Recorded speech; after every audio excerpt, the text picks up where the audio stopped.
We were worried about what we think about vaginas, and even more worried that we don't. We were worried about our own vaginas. They needed a context of other vaginas, a culture, a community of vaginas. There's so much darkness and secrecy surrounding them. It's like the Bermuda Triangle. Nobody ever reports back. In the first place, it's not even so easy to find your vagina. Some women go weeks, months, sometimes even years without looking at it. A high-powered businesswoman was interviewed. She said she was too busy. She didn't have the time.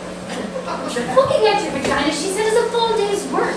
He said, get down there on your back, in the perfect position, in the perfect light, in front of a mirror that's standing on its own. Full length. Perfect. So you're in your perfect position, which is somehow shadowed by the mirror and the angle you're at. You're all twisted up, you're arching your head up, killing your back. You're exhausted. She was too busy for that. She didn't have the time.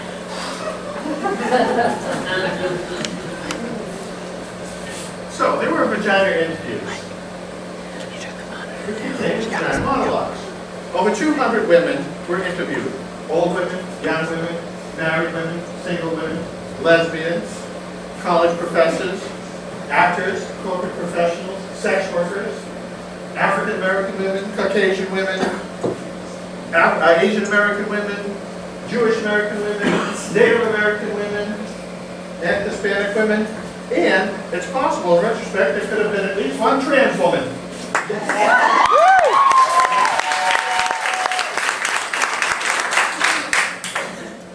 At first, they were reluctant to talk. They were a little shy. But once they started talking, you couldn't stop the women talking about their vaginas. They secretly get excited talking about their vaginas, mainly because no one's ever asked them. Let's start with the word. Sounds like an infection vest. Maybe a medical instrument. Hurry, nurse, bring me the vagina.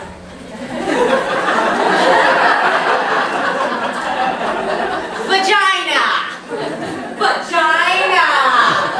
Doesn't matter how many times you say it. It's never a word you want to say a lot. It's a completely ridiculous, totally unsexy word. If you try to say it during sex, you might be politically correct. Darling, won't you stroke my vagina? Kill the act right there.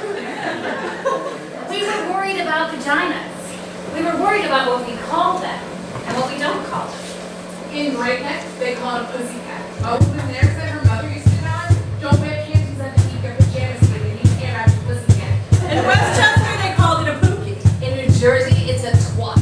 There's a powder box, a poochie, a poopy, a pee-pee, a poopaloo, a poo-nanny, a pal, and a pee-shay. A toady, dee-dee, knee-sheet, diggity, funky box. Snatch! Dishwasher, cooter, labby, Gladys, eagle hen. Francis. Bagage, BA, wee-wee, horse spot, pool-pot, and pizza. Wombo, Mookie, Poo-Poo, Popo, a pajama, Poo-Poo, and Mooshmallow. Ghoulie, Possible, Tamale, Totisha, Connie, A meeting in Miami. Let's play finish and fill it up there. Andy, and a Bronx. We We were worried about vaginas.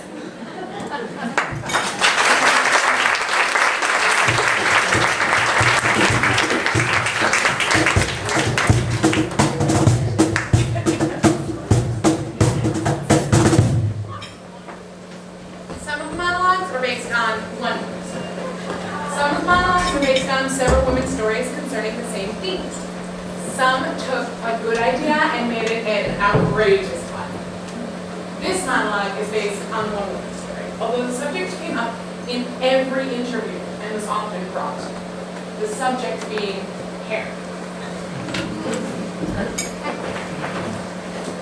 You can't love a vagina unless you love hair.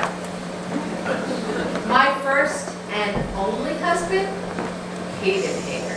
He said it looked cluttered and dirty. He made me shave my vagina. It looked and exposed and like a little girl. It's exciting. When he made love to me, my vagina felt the way a beard must feel. You know, it felt good to rub it, but painful like scratching a mosquito bite. It felt like it was on fire, and there were these screaming red bumps. I refused to shave it again. Then my husband had an affair.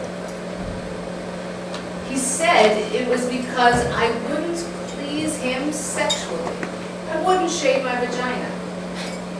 The marriage therapist had a German accent, and she gasped between sentences to show empathy. She wanted to know why I didn't want to please my husband. I told her I thought it was weird.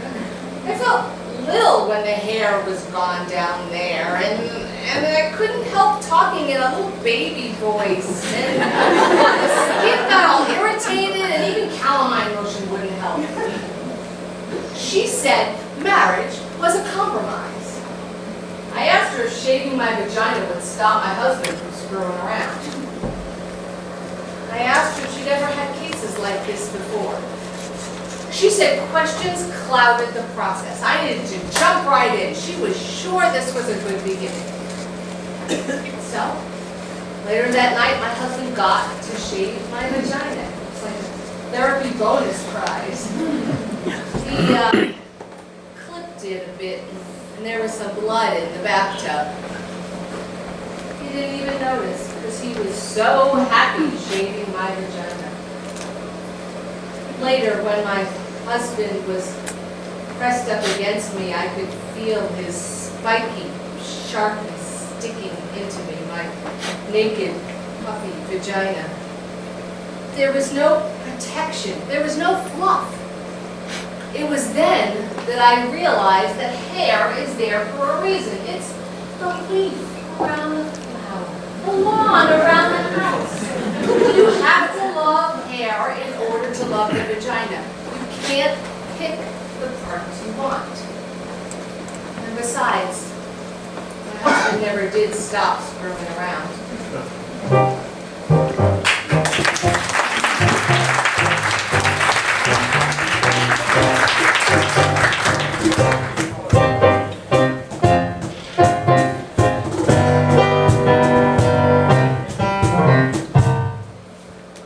All of the women were asked the following questions.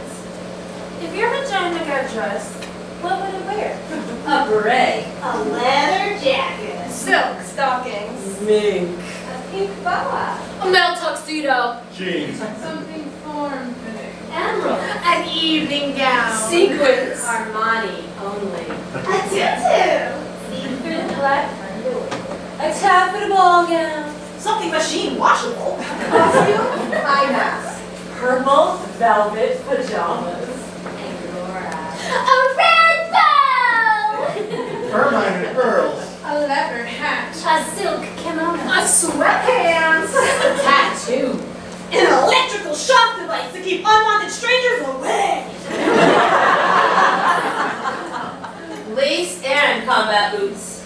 Purple feathers, twigs, and shells.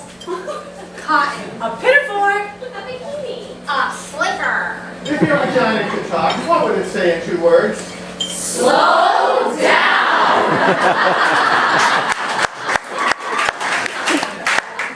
Is that you?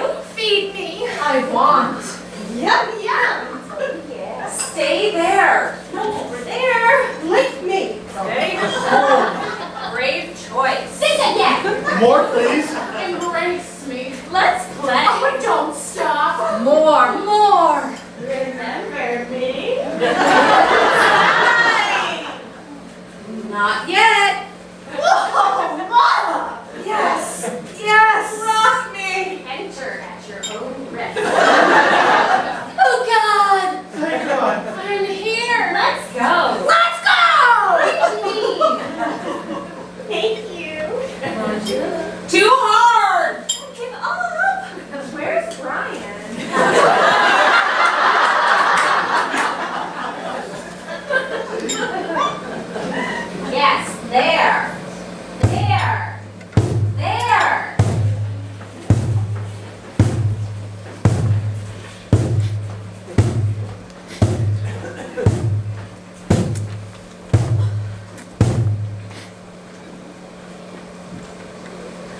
A group of women between the ages of 65 and 75 were interviewed.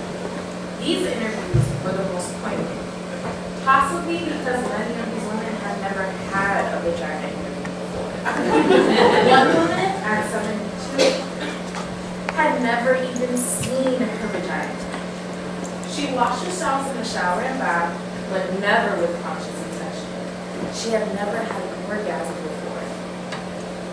At 72, with the help of her at 72, she went into therapy, as they do in New York. And with the help of her therapist, she went home one afternoon, dried herself, lit some candles, took a bath, played some music, and she got down with herself. She said it took her over an hour because she was on break. When she finally found her clitoris, she said she cried. This monologue is for her.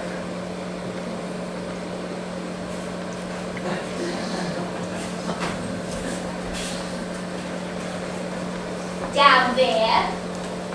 I haven't been down there since 1953. No. It had nothing to do with Eisenhower, no. It's a cellar down there. It's very damp. You don't want to go down there. Trust me, you get sick. The smell of the clamminess and the mildew and everything. Smells unbearable. It's the clothes. No, there was no accident. It didn't blow up or catch on fire or anything. It wasn't so dramatic. I mean, well, never mind. No, never mind. I can't talk to you about this. What's a smart girl like you going around talking to old ladies about the down there for? We didn't do this kind of thing when I was a girl. What? Jesus. Okay. There was this boy, Andy. Andy Lefthoff. He was cute. Well, I thought so. But tall, like me. He asked me out for a date in his car. I can't do this. I can't tell you this. Talk about down there. It's like the cellar. You just know it's there. There's rumbles down there. And you can hear the pipes. And things get caught down there. Little animals and things. And it gets wet. And sometimes people have to plug up the leaks. Otherwise the door stays closed. You forget about it. I mean, it has to be there, but you don't see it or think about it. It's part of the house, but you don't see it or think about it. It's like the cellar. I mean, it has to be there though, because every house needs a cellar. Otherwise, the bedroom would be in the basement. Oh, Andy left off. He was very good looking. He was a catch. That's what we called it in my day. We were out for a date in his car. It was a new white Chevy Bel Air. I remember thinking that my legs were too long for the seats. I had long legs. My knees were bumping up against the dashboard, and I was looking at my big kneecaps when he just kissed. In this surprisingly take me by control, like they do in the movies kind of way. I got excited. So excited, and well, there was a flood down there.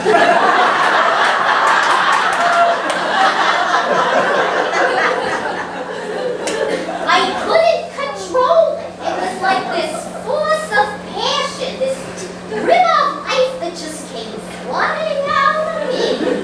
Right through my panties, right onto the car seat. I was no white Chevy Bel Air.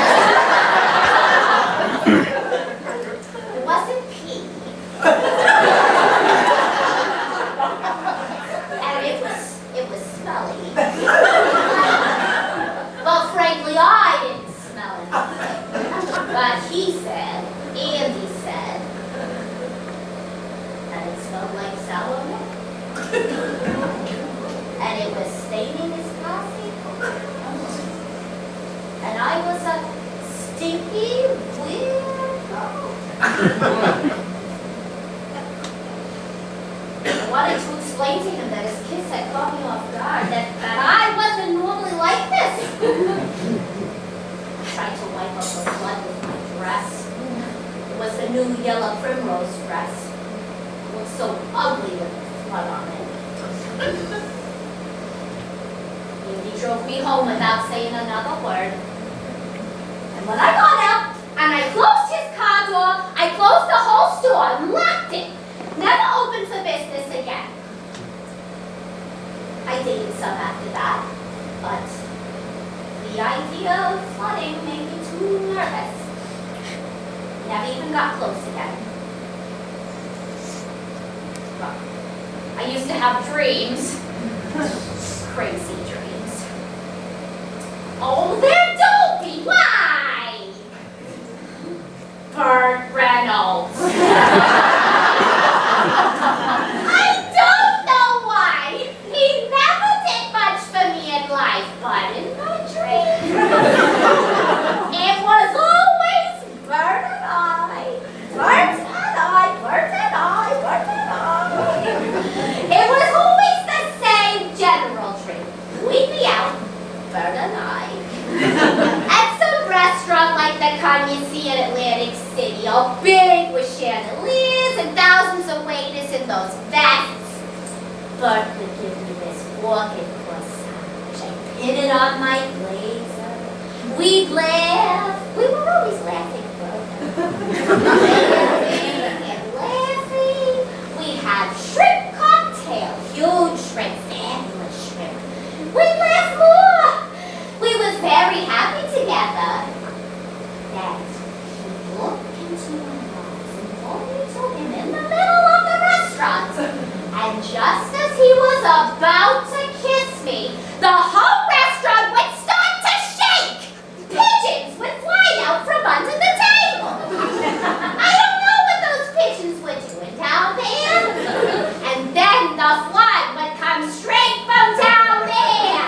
It would pour out of me. It would pour and pour, and there would be fish inside it.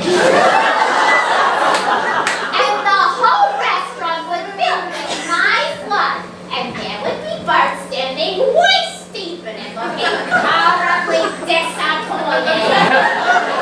And I'd done it again. Horrified as he watched his friends, Dean Martin and the likes, in their tuxedos and evening gowns. I don't have those dreams anymore. Not since they took away just about everything connected with down there. Moved out the tubes, the uterus, the whole works. The doctor, he thought he was being funny. He said, if you don't use it, you lose it. But actually, I found out it was cancer. Everything around it had to go. Who needs it anyway? Highly overrated.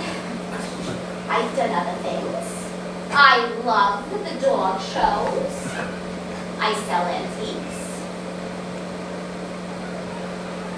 You asked me what would it wear? What kind of question is that? What would it wear? It will wear a big sign. Closed due to flooding.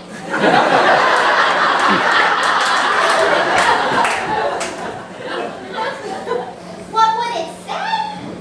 I told you it's not like that. It's not like a person that speaks.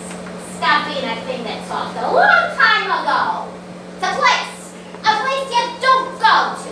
It's closed up. Not in the house. It's down there. You happy? You made me talk. You got it out of me. You got an old lady to talk about her down there. You feel better now. You know, actually, you're the first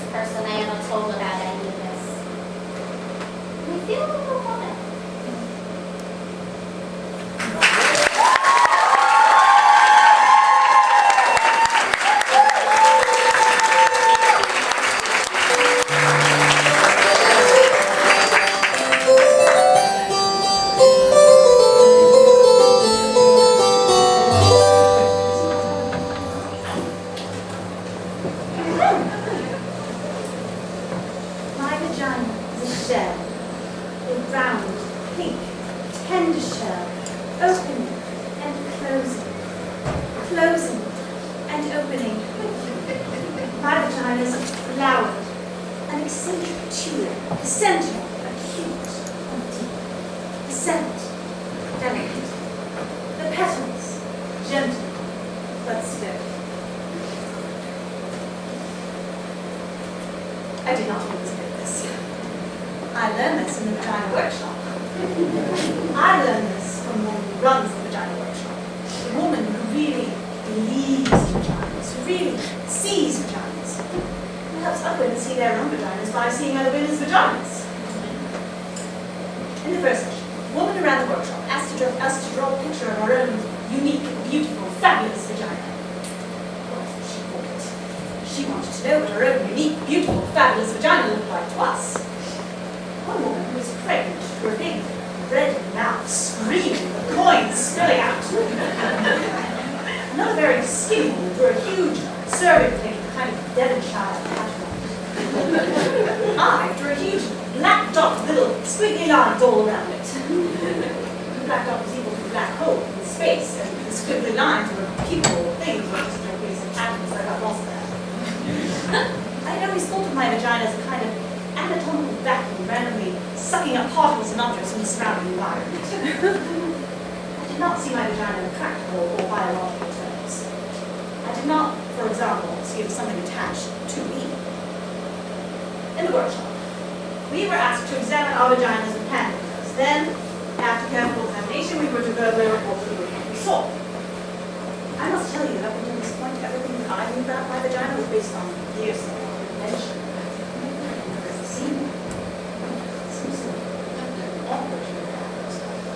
But we were on our shiny blue maps with our hand mirrors. It reminded me of how the early astronomers must have felt with their primitive telescopes. Quite unsettling at first, my vagina. The first time you cut open a fish, you find this whole other bloody, complex world inside, right under the skin. So warm, so red, so fresh. The thing that surprised me most was all the layers. Layers, open, more layers. My vagina amazed me. I couldn't speak when it came my turn in the workshop. I was speechless.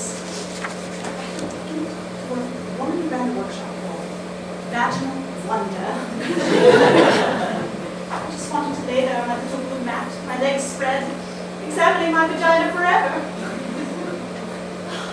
It was better than the Grand Canyon. Ancient, full of grace, and the innocence and the freshness of a proper English garden. It was funny, very funny. It made me laugh. Hide and seek, open and close. Then, the woman who ran the workshop asked how many women in the workshop had orgasms.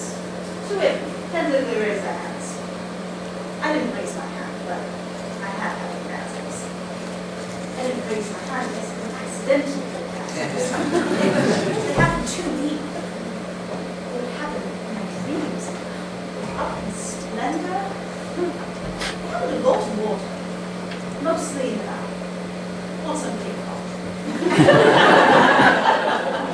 have not horses, on bicycles, on treadmills, and I didn't raise my hand because although I had orgasms, I did not know how to make one happen. I thought it was magical, mystical. I didn't want to interfere. It felt wrong to be involved, contrived, manipulative.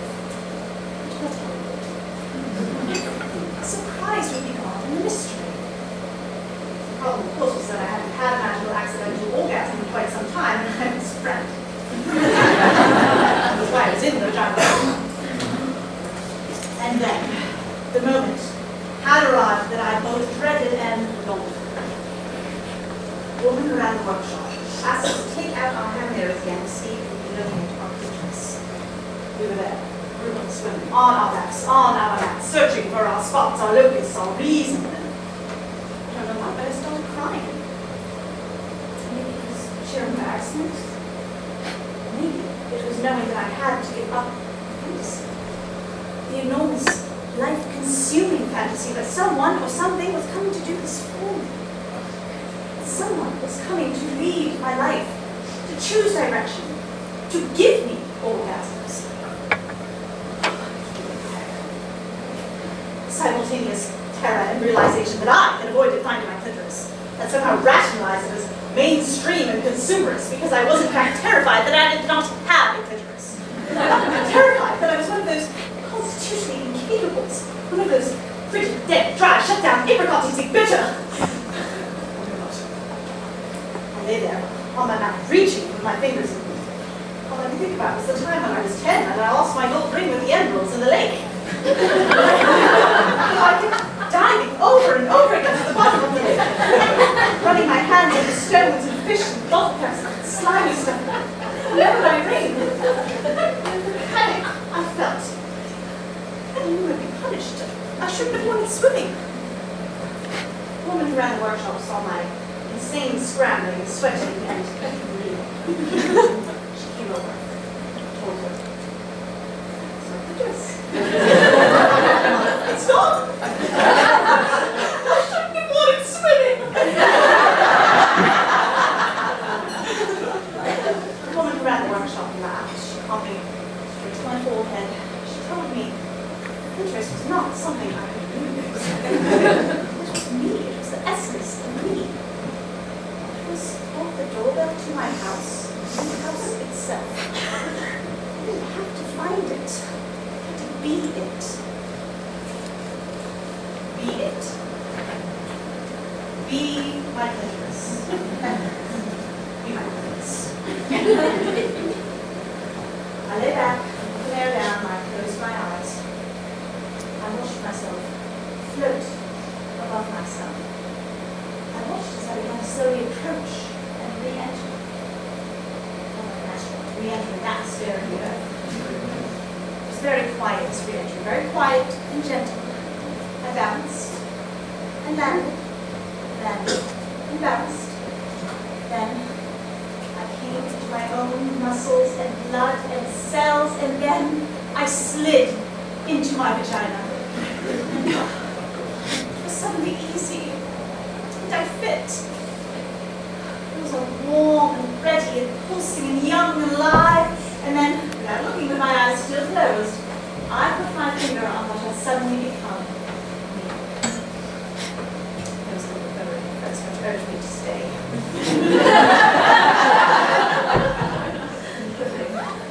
Quick, eruption, the layers dividing and subdividing.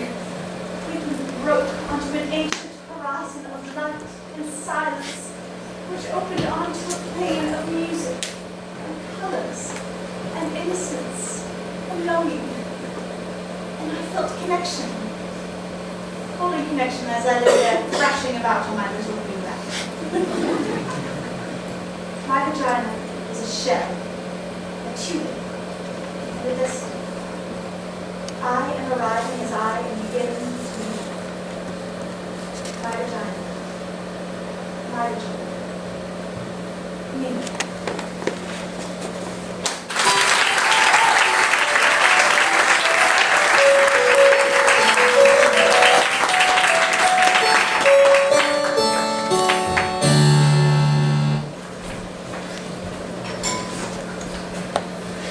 This is a vagina happy fact from Woman and Intimate Geography by Natalie Andrews.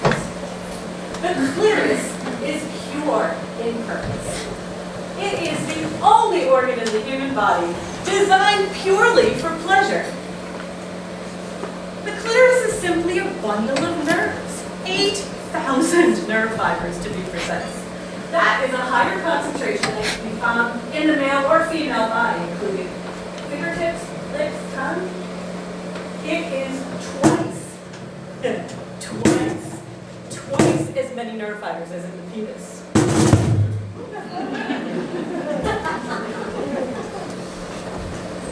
This next monologue is based on an interview with a woman who had a good experience.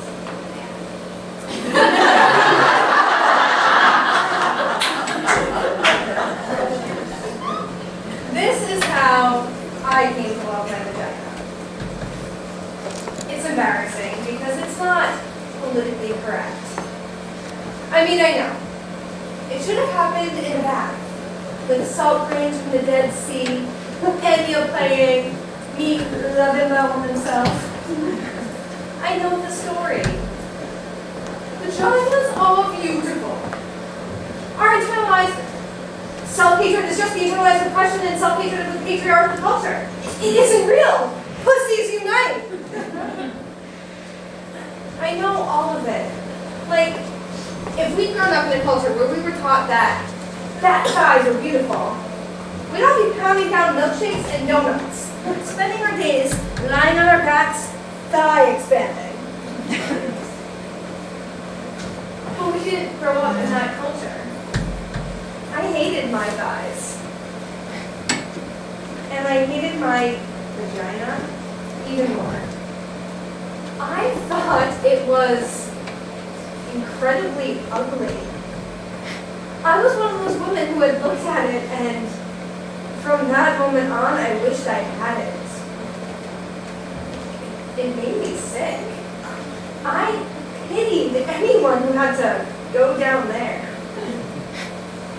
In order to survive, I began to imagine something else between my legs. I pretended it was furniture.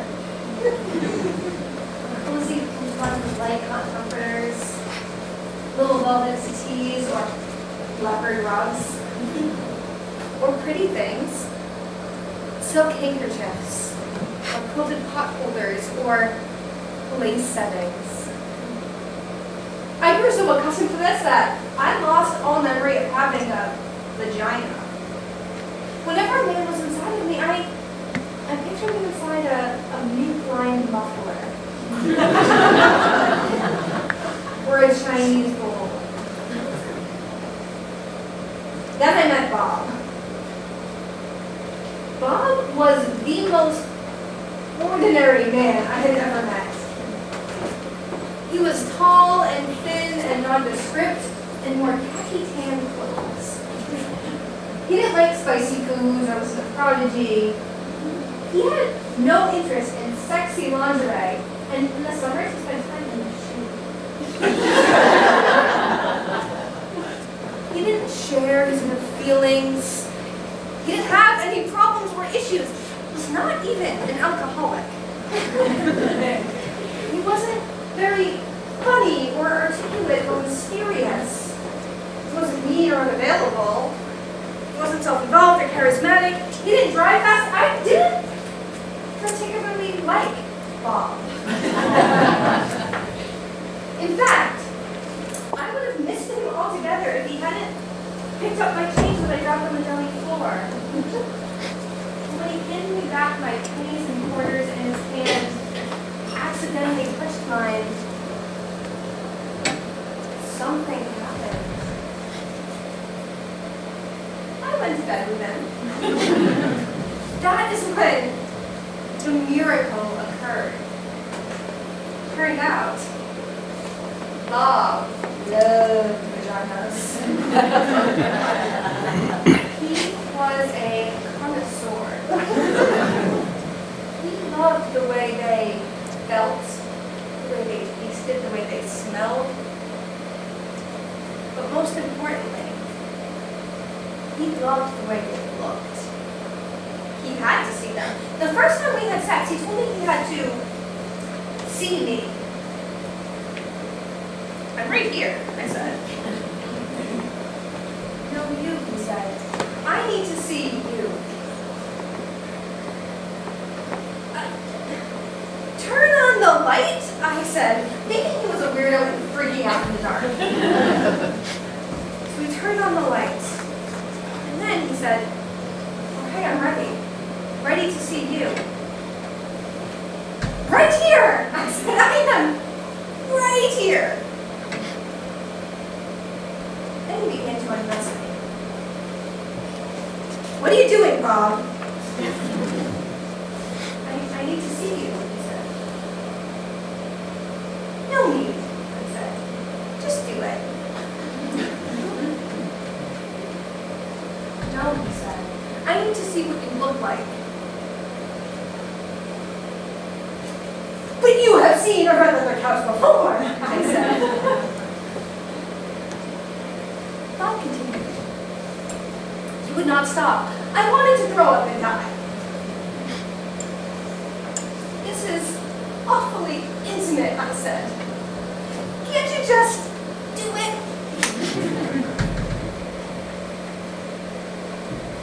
No, he said. It's who you are. I need to look. So, I held my breath, and he looked.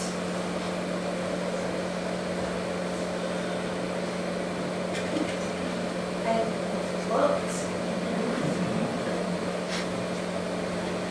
He gasped and smiled and stared and groaned. He got breathy and his face changed.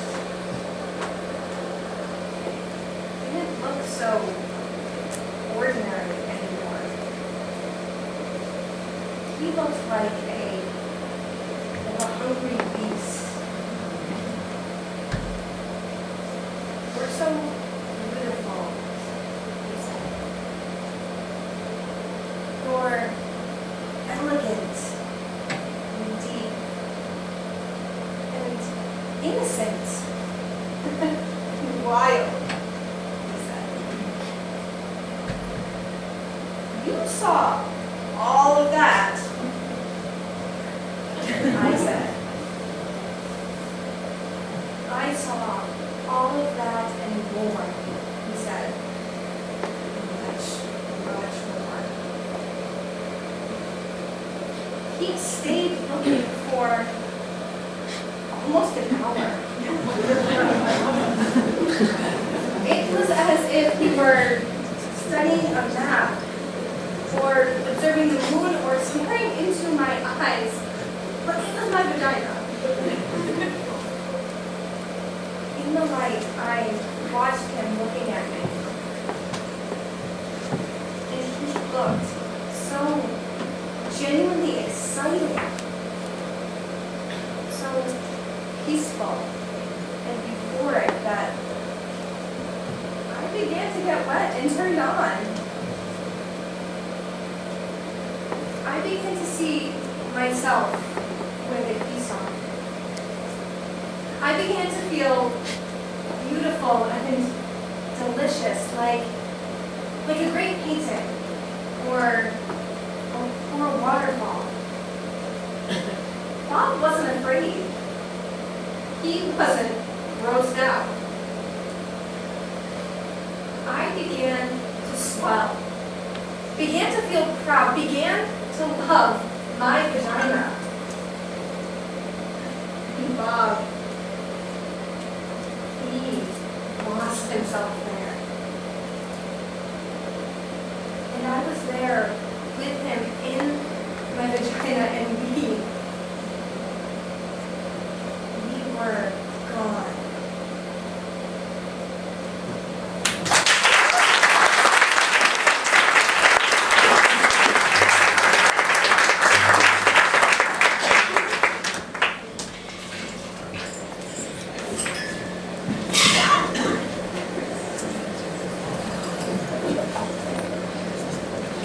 This is a not so happy fact. Found in the New York Times, April 1996. Genital mutilation has been inflicted on 80 to 100 million girls and young women. In the countries where it's practiced, mostly Africa, 2 million youngsters a year can expect a knife or a razor or a shard of glass to cut or completely remove the clitoris. In a man, that would be the equivalent of a partial to full amputation of the penis. Short-term results include hemorrhages, tetanus. Long-term results include chronic uterine infections, increased agony and danger during childbirth, and early deaths.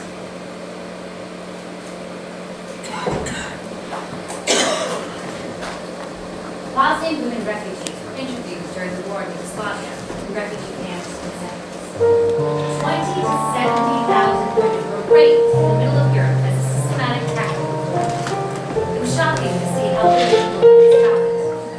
But then again, in this country, in 1 year, over 500,000 women are raped. And in theory, we're not absorbed. This monologue is one woman's story. She was a Muslim, as were many of the women interviewed. Rape had never been a part of their communities before. We do it tonight for that woman and for the extraordinary women of Bosnia and Herzegovina.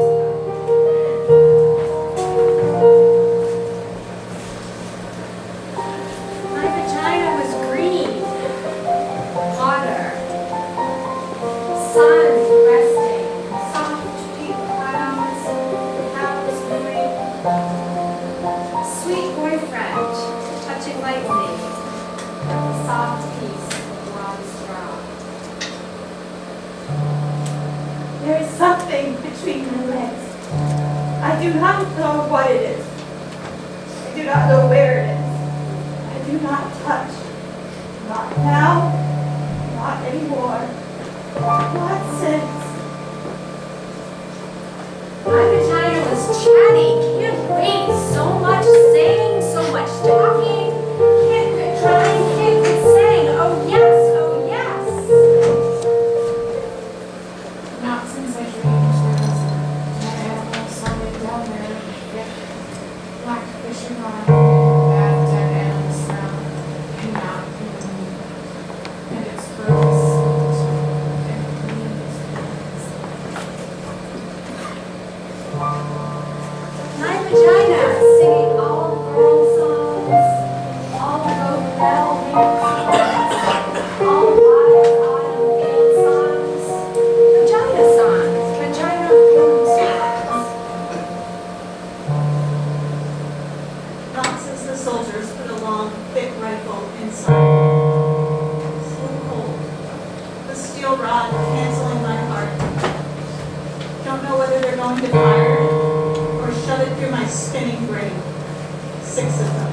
Monstrous doctors with black masks shoving bottles at me too. There were sticks. And the end of a broom. My vagina swimming, river, water, clean spilling water over sun-baked stones, stone cliff, lit stones, over and over. Not since I heard the skin tear and made lemon screeching sounds. Not since a piece of my vagina fell off in my hand. A piece of the lip. Now one side of the lip is completely gone. My vagina.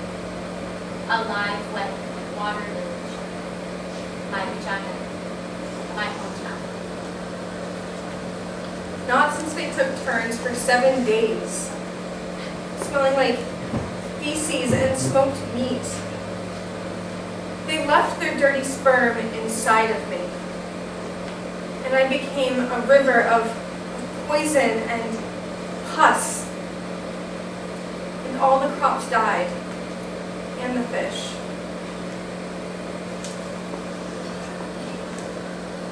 My vagina, a live, wet water village. They invaded it, butchered it, and burned it down. I do not touch now. Do not visit. I live someplace else now. I don't know where that is.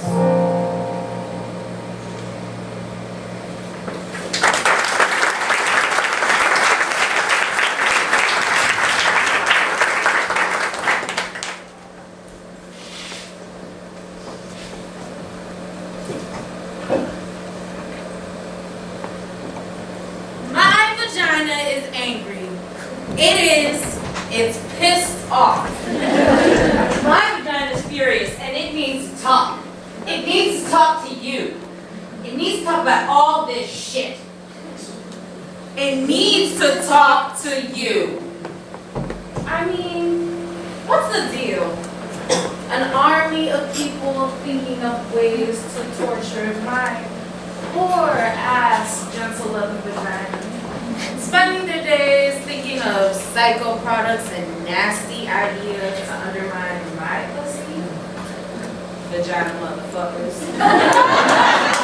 All this shit they're constantly trying to stuff up us, clean us up, shove us up, make it go away. Well, my vagina's not going away. It's pissed off and it's staying right here. Like tampons. What the hell is that? A dry wad of fucking cotton. Why can't they find a way to subtly lubricate the tampon? As soon as my vagina sees it, it goes into shock. It says, forget it, it closes up. You need to work with my vagina. Introduce it to things. Prepare the way. That's what foreplay's all about. You need to convince my vagina. Seduce my vagina. Engage my vagina's trust. You can't do that with a dry wad of fucking cotton. Stop shoving things up. Stop shoving and stop cleaning it up. My vagina doesn't need to be cleaned up. It smells good already. Don't decorate it. Don't believe him when he tells you it smells like rose when it's supposed to smell like pussy. That's what they're doing, trying to make it smell like bathroom sprays or a garden. All these douche sprays, floral, berry, rain. I don't want my pussy to smell like rain. All cleans up like washing a fish after you cooked it. I want to taste the fish. That's why I ordered it. Then there are those exams. Who thought them up? There's gotta be a better way to do those exams. Why the scary paper dress that scratches your tits and crunches when you lay down on it so you feel like a wad of paper someone threw away? Why the rubber gloves? Why the flashlight? All up in there like Nancy Drew working gravity. What's that about? Why the Nazi steel stirrups? The mean cold ducklets you shove inside you? What is that? My vagina hates those visits. It gets defended weeks in advance. It doesn't want to leave the house. Then you get there, don't you hate that? You're not gonna relax, vagina. Relax your vagina. Why? So you can shove mean cold duck lips inside of it? I don't think so. Why can't they get some fabulous purple velvet and wrap it around me?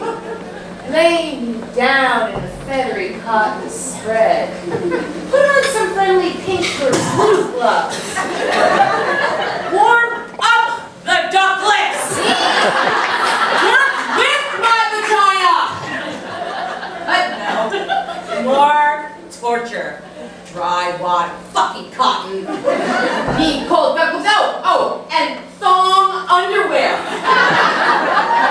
Who thought that up? Thong underwear gets stuck in the back of your vagina, real crunchy butt-like. Vaginas need to move and breathe. That's why girls are so bad. We're not supposed to be held together. We need to move and breathe and talk and talk.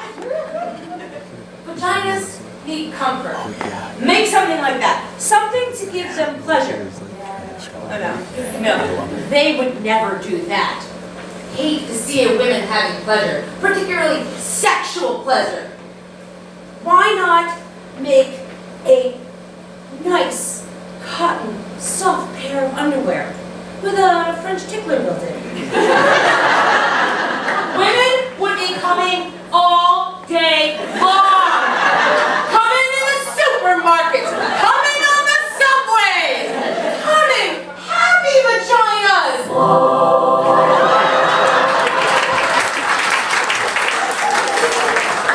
They wouldn't know what to do with all those excited, not taking shit, hot, happy vaginas. If my vagina could talk, it would talk about itself. Like me.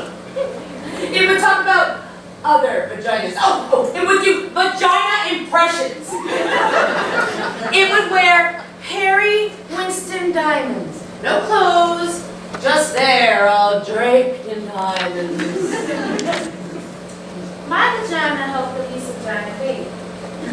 It thought it would be doing more of that.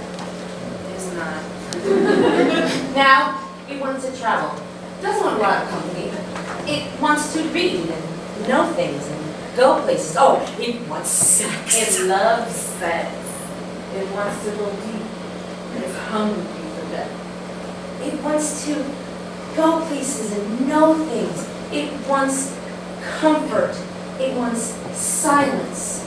It wants freedom and warm kisses and deep liquids and deep, deep touch. It wants chocolate.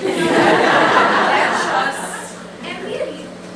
It wants to scream.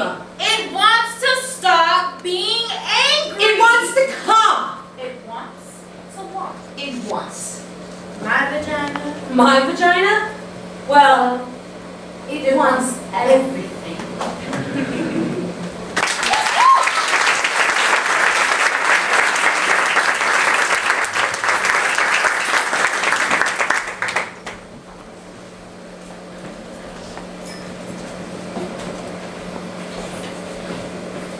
In hundreds of interviews with homeless women over the past 13 years, only one woman was not sexually abused as a little girl or raped as a young woman. For most of these women, home is a scary place, a place they have fled. The shelters, ironically, are the first place many of these women ever find safety or protection or comfort. This is one woman's story as she told it. What's not in this story is the fact that this woman met another woman in the shelter and they fell in love. And through that love, they both got out of the shelter system. We do this in her memory.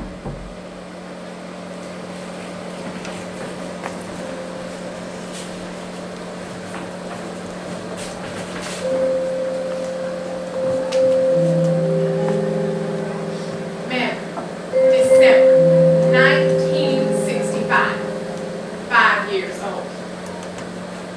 My mama tells me in a scary, loud, life-threatening voice to stop scratching my coochie snorcher. I become terrified that I've scratched it off down there. I do not touch myself again, not even in the bath. I'm afraid of the water filling up inside me until I explode. I put Band-Aids over my coochie snorcher to cover the hole, but they fall off in the water. I imagine a plug, a bathtub stopper up there to prevent things from entering me. I sleep with 3 pairs of happy, heart-covered cotton underpants underneath my step-up pajamas. I still want to touch myself sometimes, but I don't. Ma'am, 7 years old. Edgar Montaigne, who's 10, gets angry at me and punches me with all his might in between my legs. I feel like it breaks my entire self. I look home, I can't pee. My mama asked me, what's wrong with your coochie snorcher? And when I tell her what Edgar did to me, she yells and says, never to let anyone touch you down there again. I try to explain, he didn't touch it. Mama, he punched it. Memory, 9 years old. I'm playing on the bed, bouncing and falling, and I impale my coochie snorcher on the bedpost. Ah! I make high-pitched screaming noises. Ah! They come straight from my coochie snorcher's mouth. Taken to the hospital, and I get sewn up down there from where it's been torn apart.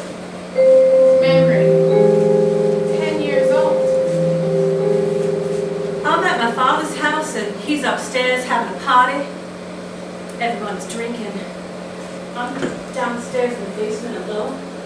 And I try on my new white cotton bra and underpants that my mom bought.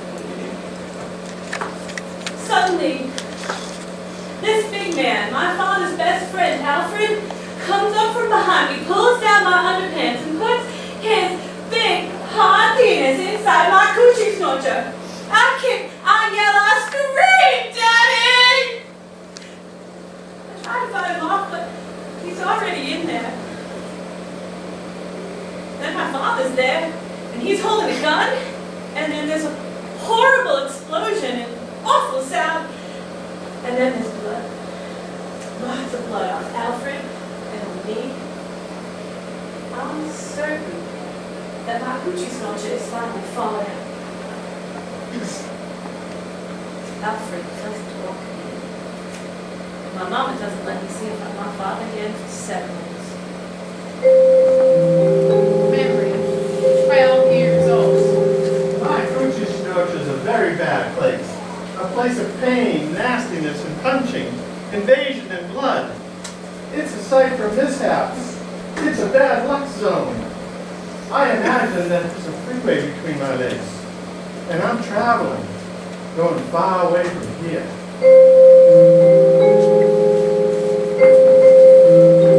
Memory, 13 years old.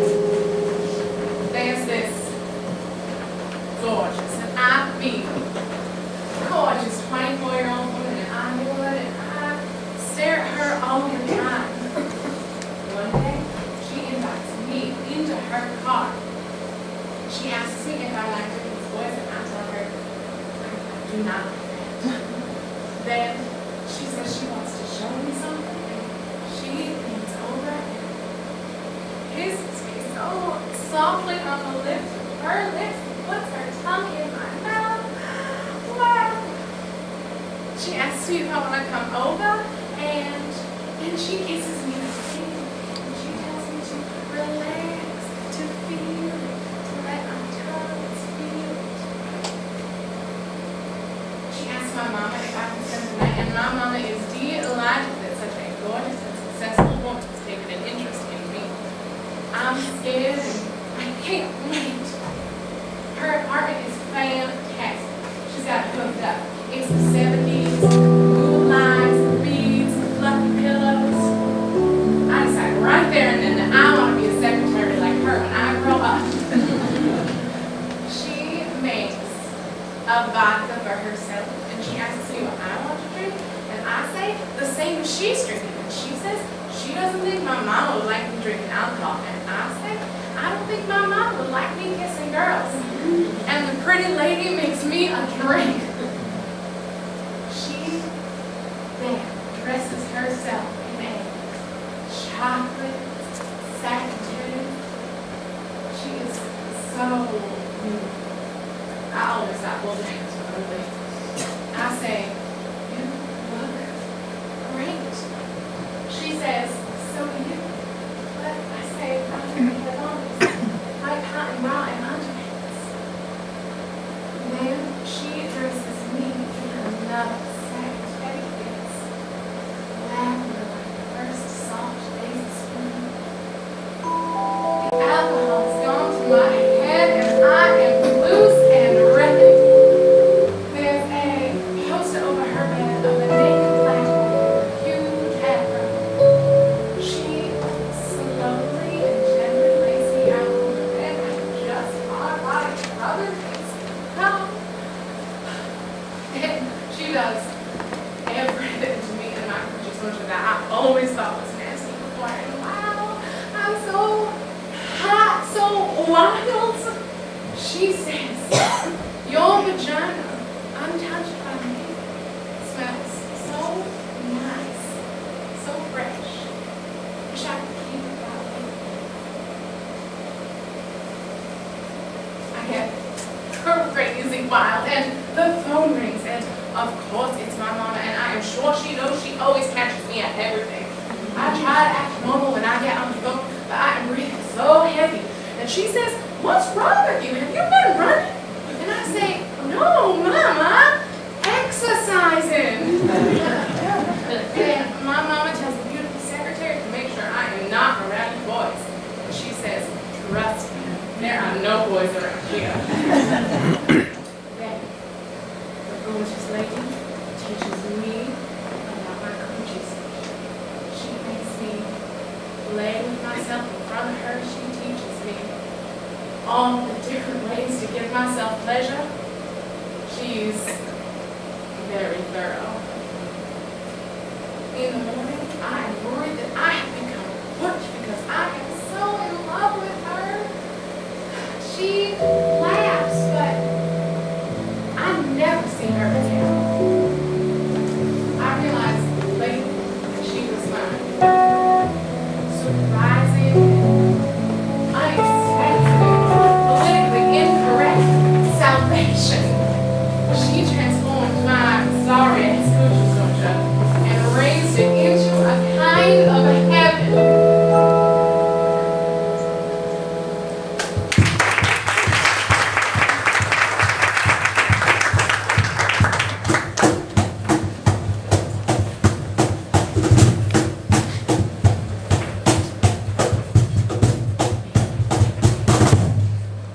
What does your vagina smell like? Wet garbage. God. Water. A brand new morning. Death. Sweat. Their brains. No smell, I've been told. Pineapple. Chalice essence. Paloma Picasso. Earthy meat and musk. Cinnamon. Eye clothes. Roses. Spicy, musky jasmine forest. Deep, deep forest. Damn. Moss. Yummy candy. The South Pacific. Something between fish and lilac. Peaches. Woods. Ripe fruit. Strawberry kiwi tea. Vinegar and water. Oh, light, sweet liqueur. Cheese. Ocean. Sexy. The sponge. The beginning. The beginning. The beginning. The beginning. The beginning. The beginning. The beginning. The beginning. The beginning. The beginning. So, they go wild for vaginas in Pittsburgh. It's almost a vagina holiday zone. Who knew? There was a woman in Pittsburgh obsessed with a particular word, a pejorative word used to describe a vagina. She made it her mission to reconceive the word.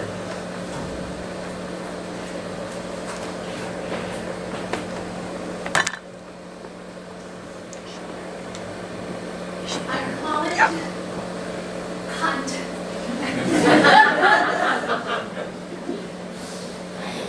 I've reclaimed it. Cunt.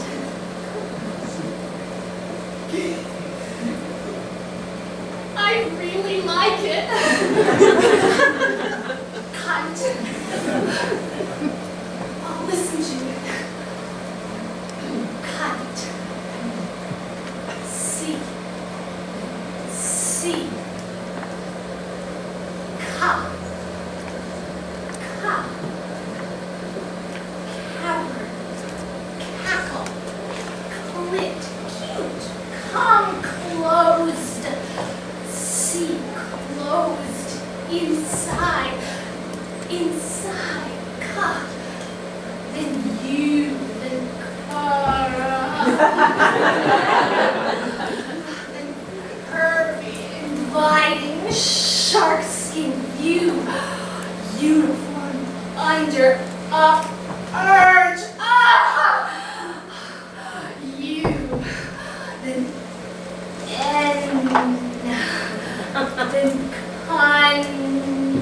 snug letters fitting perfectly together.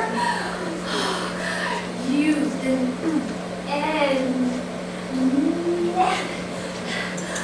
Nexus, nest, now, nice,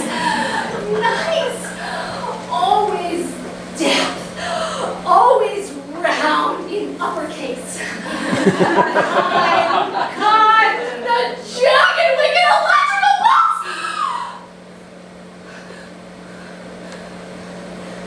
It's soft, warm.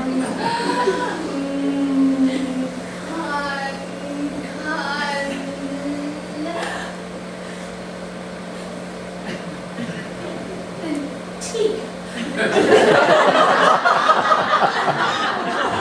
Sharp, certain, tangy T. Texture, take, tight, tantalizing, tensing, taste, tendrils, time, tactile, tell me, can't, say it, tell me,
An 8, almost 9-year-old girl was asked, if your vagina got dressed, what would it wear? Red high tops and a socks cap worn backwards. Oh, and if it could speak, what would it say? It would say words that begin with V and T. Turtle and violin are examples. What does your vagina remind you of? A pretty dark peach or a diamond I found in a treasure and it's mine. And what is special about your vagina? Somewhere deep inside it has a really, really smart brain. And what does your vagina smell like?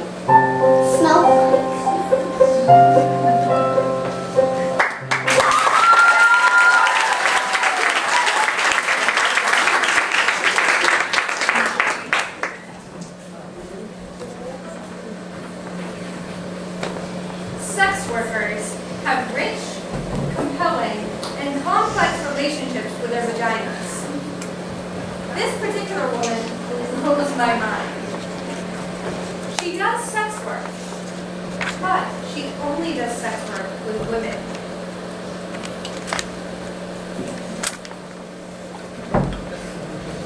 I love vaginas. I love women. I do not see them as separate things. Women pay me to dominate them, to excite them, to make them well. Now, I did not start out this way. No, to the contrary. I started out as a lawyer. But in my late 30s, I became obsessed with making women happy. There were so many unfulfilled women, so many women who had no access to their sexual happiness. It began as a mission of sorts, but soon I got really good at it. Kind of brilliant. It was my art. I started getting paid for it. And it was as if I had found my calling. I wore outrageous outfits when I dominated women. Lace and silk and leather. And I used props, whips, handcuffs, rope, dildos. There was nothing like this in tax law. There were no props, no excitement, and I hated those blue corporate suits. Although I do wear them now from time to time in my new line of work, and they serve quite nicely. Context is all. So there was no props in corporate law, no wetness, no dark, mysterious foreplay, no erect nipples, no delicious mouths, but mainly, there was no moaning. Well, not the kind I'm talking about anyways. This was the key I see now. Moaning was the thing that ultimately seduced me and got me addicted to making women happy. When I was a little girl, and I used to watch movies with women making love, making strange, orgasmic, moaning noises, I used to laugh. I mean, I would get strangely hysterical. I couldn't believe that those big, outrageous, ungoverned noises like that could come out of a woman. I longed to moan. I practiced in front of my mirror using a tape recorder, moaning in various keys, various tones. But, well, whenever I played it back, it sounded fake. Well, it was fake. It wasn't rooted in anything sexual, really, only in my desire to be sexual. But then, one time when I was 10, I had to pee really badly once on a car trip. It went on for almost an hour. And when I finally got to pee in this little gas station bathroom, it was so exciting. I moaned. I moaned as I peed. I couldn't believe it. Me moaning in a Texaco station in the middle of Louisiana. It was right then that I realized that moans are connected with not getting what you want right away, with putting things off. That the best moans are the ones that catch you by surprise, that come out of this hidden, mysterious part of you that's speaking its own language. I realized right then that moans are, in fact, that language. I became a moaner. It made most men anxious. Frankly, it terrified them. I was loud, and they couldn't pay attention to what they were doing. They'd lose focus, and then they'd lose everything. We couldn't make love in people's homes. The walls were too thin. I got a reputation in my building, and people would stare at me with contempt in the elevators. Men thought I was too intense. Some even called me insane. I began to feel bad about my moaning. I got quiet and polite.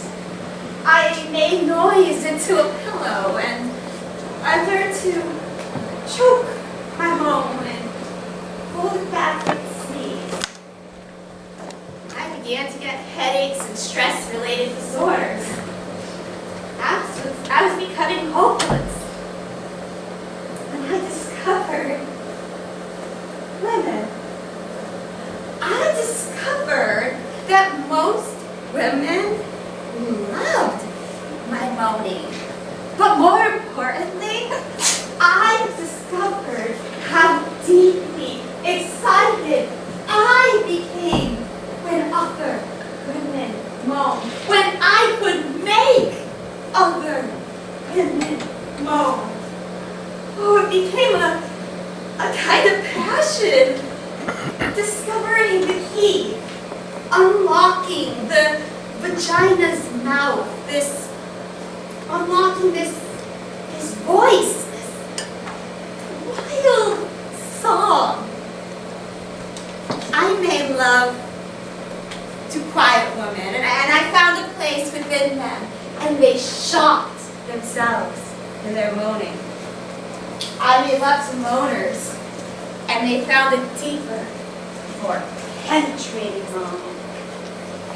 I was obsessed. I longed to make women moan, to be in charge, like a conductor maybe, or a band leader. It was a kind of surgery, a kind of delicate science. Discovering the tempo, finding the exact location or home of the moan. Well, that's what I call it. Sometimes I found it over a woman's jeans. Sometimes I snuck up on it, off the record, quietly, disarming all the surrounding alarms and moving in. Sometimes I use force, but not violent, oppressive force. Oh, no. More like dominating. I'm gonna take you someplace.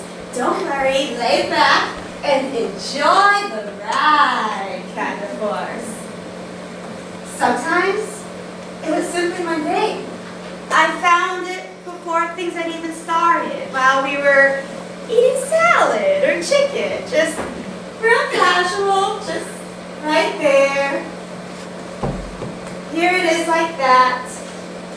Real simple, right here with my fingers in the kitchen, all mixed in with the balsamic vinegar. Sometimes I use props. Ooh, I love props. And sometimes I made the woman find her moan on her own. I would wait, stick it out, until she opened herself for me. Oh, I wasn't fooled by the minor, more obvious moans. Oh, no.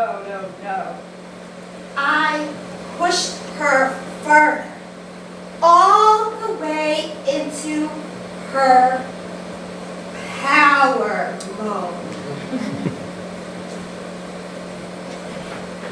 So, there's the click moan.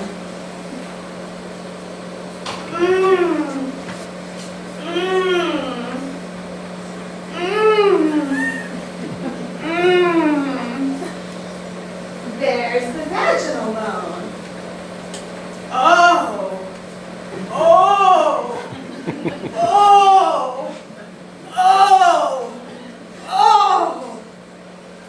The combo click vaginal moan.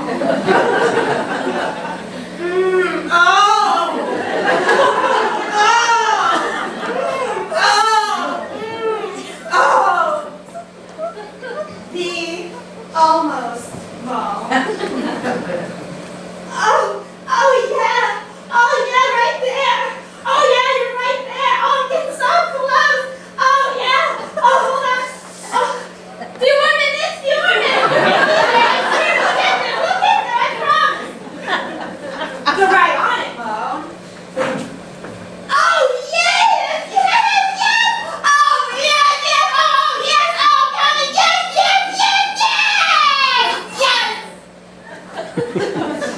The elegant moan.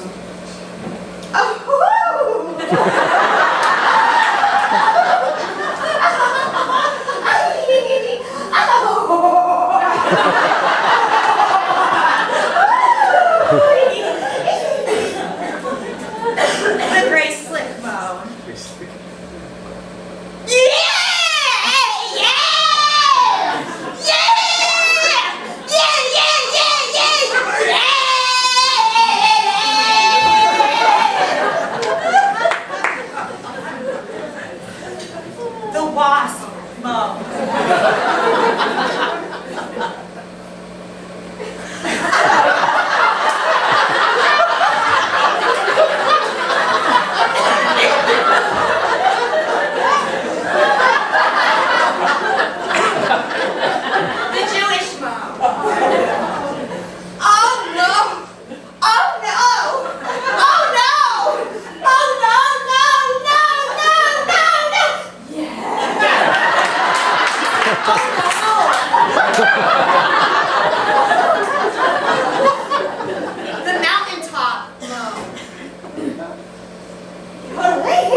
alone. Oh, yeah. Oh, baby. Oh, oh, yeah. Oh, yeah, yeah, yeah, yeah. Oh, yeah, yeah, yeah, yeah, yeah. Oh, yeah. Oh, yeah. Oh, yeah. Oh, baby, hit me one more time. Oh, yeah, yeah, yeah. And finally, the surprise triple orgasm moment.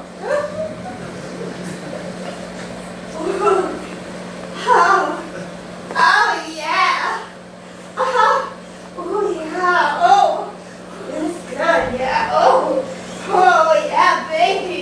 Oh, yeah. Oh, you got the spot right there. Oh, don't stop. Oh, yes. Oh, yes, yes. Oh, baby, yes, I'm coming. Oh, I'm coming. I'm coming. I'm coming.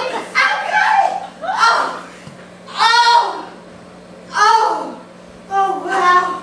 Oh, yes. Oh, God. Oh, wow, thank you. Whoa, what are you doing there? You want to go, okay. I'm ready, I'll go down, I'm good right now, woo. Let me get my breath, okay? Yeah, oh, yeah. Oh, you know how to do, oh my God. Yes. Oh my God. Oh yes. How do you do it? Oh my God. You had a Red Bull before this, didn't you? Holy crap. I'm coming. Yes. Oh yes. Oh my God. You were a friggin' genius. Oh shit. Oh my God. I'm gonna sleep for a week. I swear. I'll work out now. Oh shit. Oh my God. Oh wait. That's good. Okay. Oh.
This piece was performed for some time without any mention of birth.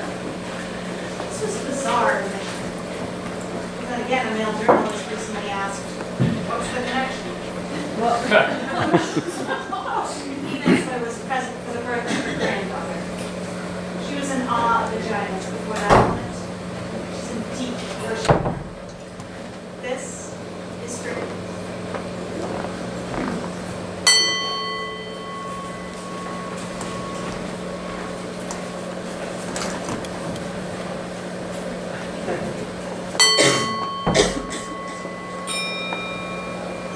I was there when her vagina opened. We were all there. Her mother, her husband, and I, and the nurse from the Ukraine, with her whole hand up in her vagina, feeling and turning with her gloved hand as she casually chatted with us, like she was turning on a loaded faucet.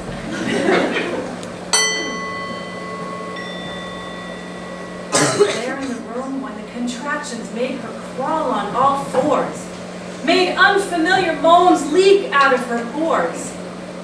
And there, after hours, when she just screamed suddenly wild, her arms striking at the electric air.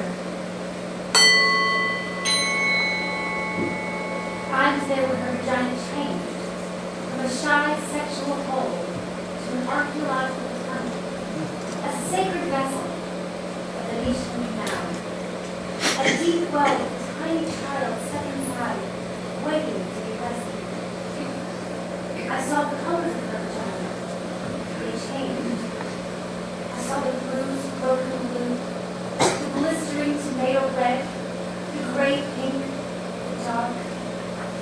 I saw the blood like perspiration around the edges. The yellow, the white liquid, the shit, the clots pushing out all the holes, pushing harder and harder. I saw through the hole, the baby's head, scratches of black hair. I saw it there just beyond the bone, a hard, round memory, as the nurse from Ukraine was turning and turning with slippery hands. I was there when each of us, her mother and I, held a leg and pushed with all our strength against her pushing, while her husband sternly counted 1, 2, 3, telling her to focus harder. We looked inside her then. We could not get our eyes out of that place. We forget the vagina, all of us. What else could explain our lack of awe, our lack of wonder? I was there when the doctor reached in with Alice in Wonderland spoons. And there when her vagina opened like a wide, operatic mouth, singing with all its strength.